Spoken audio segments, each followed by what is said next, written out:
Warahmatullahi wabarakatuh. Alhamdulillah, salatu wassalamu ala rasulillahi wa ala alihi wa man walah. Ikhwani rahimakumullah, kita akan melanjutkan kajian fikih Syam, dan hari ini kita sampai seri yang ke-28, pembahasan orang-orang yang mendapatkan rukhsah atau keringan untuk berbuka. Dan kita sampai poin yang ke-7 dan ke-8 atau poin terakhir untuk pembahasan ini. Yang ke-7, ya, semoga Allah Subhanahu wa taala senantiasa mengistiqomahkan kita dalam kebaikan, dan kelak kita berharap dimasukkan ke dalam salah satu dari jannah Allah Subhanahu wa taala. Amin ya rabbal alamin. Salawat dan salam semoga tercurahkan kepada Nabiullah Muhammad sallallahu alaihi wa ala alihi wasallam, pada keluarga, sahabat tabi'in dan tabi'ut tabi'in, serta orang-orang yang istiqamah menjalankan sunnah-sunnah beliau hingga yaumil qiyamah. Ikhwani rahimakumullah, kita sampai poin yang ke-7, yakni orang yang kelaparan dan kehausan sangat parah.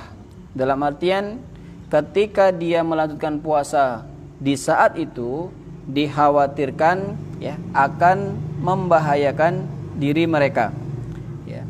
Jika dilanjutkan, ya, puasa hari itu akan menghadirkan, ya, perkara yang menyulitkan di kemudian hari, ya.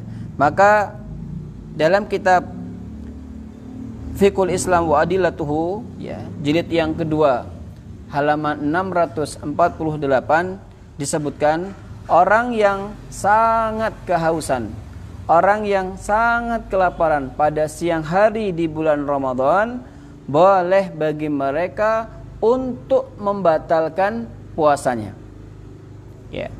Dengan catatan ketika dia meyakini dilanjutkan puasanya akan menjadikan, ya, perkara yang sangat memberatkan, bahkan bisa mengancam keselamatan orang yang berpuasa tadi.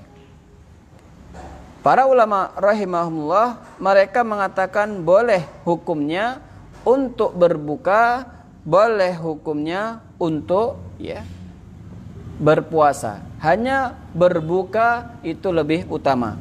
Mana dalilnya? Dalilnya adalah dalam surat Al-Baqarah, surat yang kedua pada ayat yang ke-195. Wala tulku bi aidikum ila tahlukah, ya. Dan janganlah kamu menjatuhkan dirimu kepada kebinasaan. Ketika seseorang berpuasa tadi yakin kalau dia melanjutkan puasanya akan timbul keburukan, akan timbul kebinasaan, maka boleh bagi mereka untuk tidak berpuasa. Hanya para ulama berbeda pendapat dalam konteks ini. Ada di antara mereka yang mengatakan setelah dia minum, setelah dia berbuka, dia kembali berpuasa. Dalam artian dia cukup minum dan makan secukupnya, setelah itu melanjutkan ibadah puasanya. Ini pendapat yang pertama. Adapun pendapat yang kedua, ya, dia setelah berbuka maka tidak perlu berpuasa kembali. Dari dua hal ini, ya, kami lebih condong, ya, untuk memilih pendapat setelah dia berbuka karena kehausan yang begitu parah, karena kelaparan yang sudah mencekik tenggorokan atau perutnya, maka dia sebaiknya setelah makan dan minum secukupnya melanjutkan ibadah puasanya kembali. Hanya saja puasa hari ini yang dia putuskan wajib baginya untuk mengqadha kembali.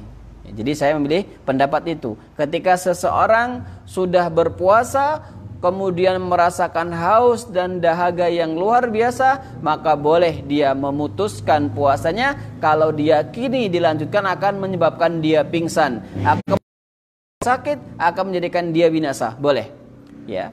Hanya saja setelah dia makan dan minum secukupnya, sebaiknya dia melanjutkan puasanya untuk menghargai siang hari, ya, puasa di bulan Ramadan. Hanya saja dihitung hutang dan wajib qadha atasnya.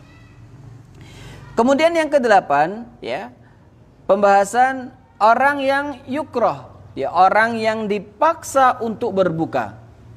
Seseorang yang dipaksa untuk berbuka, ya, dia ditawan, dia disiksa, dia kalau tidak minum air, kalau tidak memakan makanan yang telah disiapkan, dia akan dibunuh, dia akan disiksa. Maka orang ini boleh untuk makan dan minum puasanya. Ini pendapat jumhur ulama dalam kitab Fiqhul Islam wa Adilatuhu pada jilid yang kedua halaman 68. Kenapa? Karena dia, ya, dipaksa, ya. Menurut mayoritas ulama, orang yang dipaksa untuk berbuka puasa boleh baginya untuk berbuka dengan syarat paksaan tadi sudah benar-benar mengancam dirinya atau mengancam keluarganya. Hanya saja jumhur ulama mengatakan qadha, sebagian ulama mengatakan tidak wajib qadha atas diri mereka, ya, karena dia mendapatkan uzur. Ya. Kami lebih cenderung, ya, memilih pendapat jika mereka itu dipaksa, ya, maka sebaiknya, ya, dia mengqadha puasanya, ya, karena dia dipaksa. Ya, hanya saja kita menghargai saudara kita yang memilih pendapat, kan dia terpaksa dan dipaksa, maka tidak perlu ada qadha pada dirinya, ya. Wallahu a'lam bishawab. Semoga, ya, Allah Subhanahu wa taala menghindarkan kita dari kondisi ini, ya. Jadi kalau betul-betul dipaksa, kita silahkan berbuka.